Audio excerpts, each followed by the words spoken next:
Bon, je sais, je suis un petit peu en retard dans la gestion du blog, là, j'ai 2 jours de retard. Fatigue, fatigue, fatigue. On vient d'arriver à Osaka, on a quitté Kyoto, j'ai encore à vous présenter les superbes jardins de Kyoto que j'adore. On est retourné ce matin au château d'Imeji avant de partir, ça s'est fait au dernier moment, parce qu'on voulait absolument y aller. C'est pas ça, Annick? C'est Château Nijo. Ah, pardon, c'est le château Nijo, au bout d'un moment je confonds. Je voulais vraiment y retourner, je vous expliquerai pourquoi, parce que c'est vraiment magnifique. Et donc on va passer un petit peu au repas du soir. Ce soir on est archi crevé. En plus on a fait un super bon resto chez Omen, là, on s'en est mis super bon. Donc on n'a plus de rond, donc maintenant on mange à l'hôtel. Alors le menu de ce soir, qu'est-ce que c'est? Alors c'est bien simple. Nous avons de magnifiques petits rouleaux qui sont faits avec des carottes, des légumes et tout ça, ça c'est vraiment excellent, quoi. Je vous propose après ça un délicieux petit jambon de pays extraordinaire. Nous accompagnerons le tout, bien sûr, par contre, d'un excellent cabernet sauvignon, un Syrah. En général, c'est franchement très bon, hein. J'en ai déjà goûté les autres années au Cambodge, pardon, au Japon. Et donc, celui-là, il vient du Chili. Ils font des très très bons vins. Donc, je vais vous dire ça tout de suite en direct. Et puis, pour aller avec ça, un truc merveilleux. Je vous propose un camembert local. En part, en portion. Hein. J'en avais goûté il y a 5 ans du camembert Gérard. J'avais dit Gérard, tu te fous de notre gueule, c'est pas du camembert. Donc là, on va bien voir ce que c'est. Et puis, un petit pain français pour accompagner tout ça, pour tartiner. J'ai pas de couteau, j'ai une cuillère, donc on tartinera à la cuillère. Donc le petit pain français. Les emballages japonais, c'est dur. Hein. Voilà, le petit pain français, c'est un petit pain, je peux faire des nœuds avec, quasiment. Et puis, en dessert, alors là, en dessert, les fameuses petites bouchées dont je vous ai déjà parlé, où il y a un fruit au milieu, à croquer. Ça, c'est un pur plaisir en principe. Voilà. Donc, c'est parti, on y va. Je ne vais pas vous faire un film sur tout le repas. Je vous reprendrai après, quand je vais avancer un petit peu, surtout quand on va tester le camembert, parce que là, à mon avis, camembert épinard, ça c'est bien français. Voilà. Bon, je vous laisse, à tout de suite. J'arrive à la fin là de ces délicieuses bouchées.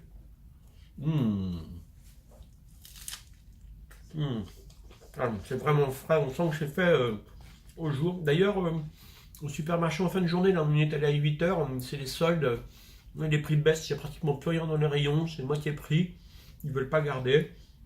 Donc c'est super. Je redis, le jambon tient ses promesses, vraiment. Voilà.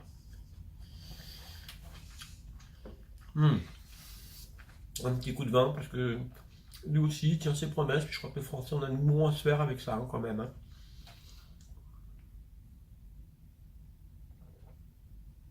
Hein.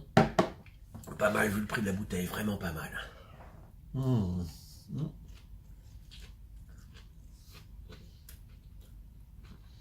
Et voilà.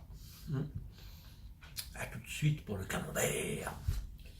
Bon alors, le camembert, c'est quand même une chose sérieuse. Alors, première chose, déjà, un verre de pinard. Parce que là, le camembert, ça se mange avec du vin. Je suis vraiment désolé. Ah, c'est déjà ouvert. Allons-y.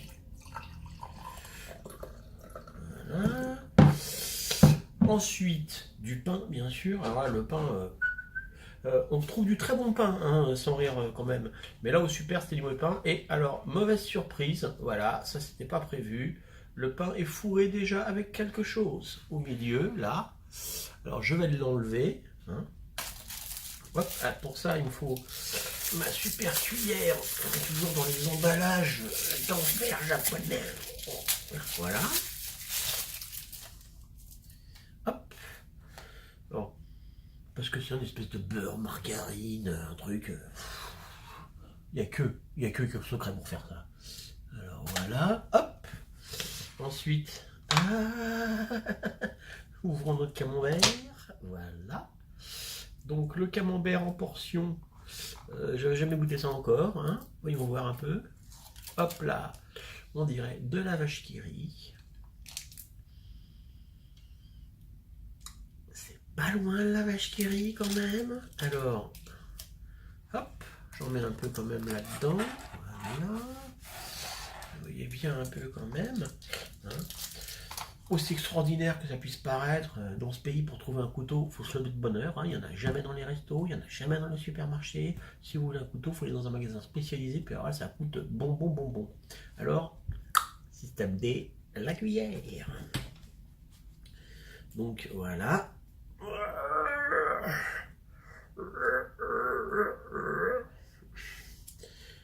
Alors vous noterez que c'est quand même un camembert aseptisé, puisqu'il n'y a pas la croûte, qui est vachement bon et tout ça. Et je vais vous dire tout de suite ce qu'il en est.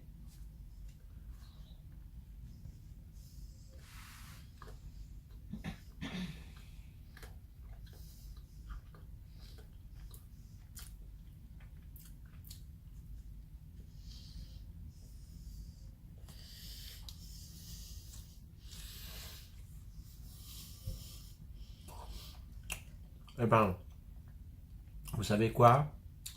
Franchement, c'est un mi-chemin entre la vache qui rit et qui rit le fromage des gastronomes en culotte courte. Rien à voir avec du camembert. Encore une arnaque des Japonais. Franchement, ils assurent pas du tout pour ça. Pour ça, non plus. Vive le Chili. Je vous reprendrai à la fin pour la petite bouchée sucrée, savoir si elle est aussi bonne que celle qu'on a mangée dans des endroits absolument excellents où c'était fait main. Voilà. Bon alors, je persiste. C'est infâme le camembert. C'est vraiment infâme. Il n'y a pas d'autre mot. Voilà. Même le pain, celui-là est pas bon. Alors qu'il y a, je le dis encore, il y a de très très bonnes boulangeries. Heureusement, un petit coup de vin a aidé à passer tout ça.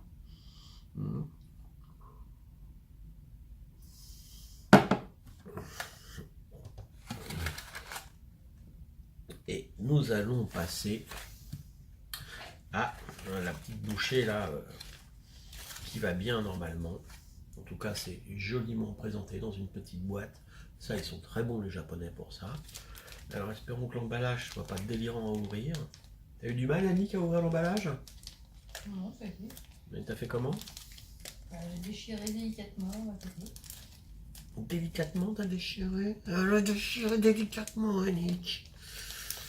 J'ai déchiré ça délicatement, tiens, que dalle, ouais. Bon, bah écoutez, je vous reprends dans 5 minutes, je vais chercher des ciseaux. Donc, voilà, de retour pour les ciseaux. Alors, ça tombe bien, on s'est acheté une petite cousette, on a perdu un bouton. Donc, on a une paire de ciseaux tip top. C'est parti pour l'ouverture. Voilà. Oh mon Dieu. Voilà. Alors, normalement, ça se croque au milieu. Et on fait attention à ce que ça coule pas partout.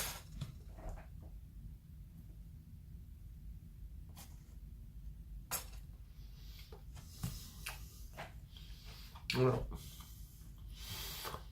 tout est là. Au milieu, vous voyez un fruit. Je pense que c'est du kiwi. Ce que vous voulez de violet autour. Le violet, c'est de la pâte de haricot. Sucré, c'est bon. Et autour, normalement, c'est de la pâte de riz. Mais là, j'ai pas l'impression que ce soit de la pâte de riz. Par contre, on voit vraiment la différence entre là, ce qui a été acheté en supermarché et ce que nous avons mangé fait par un vrai pâtissier japonais. Ça n'a rien à voir. Là, ça n'explose pas en saveur dans la bouche. C'est sucré, c'est pas mauvais. Mais bon, ça n'a rien à voir. Bon. Moralité, j'ai quand même bien mangé. Pour vraiment pas cher. Et voilà. Écoutez, bien à vous. Et à bientôt.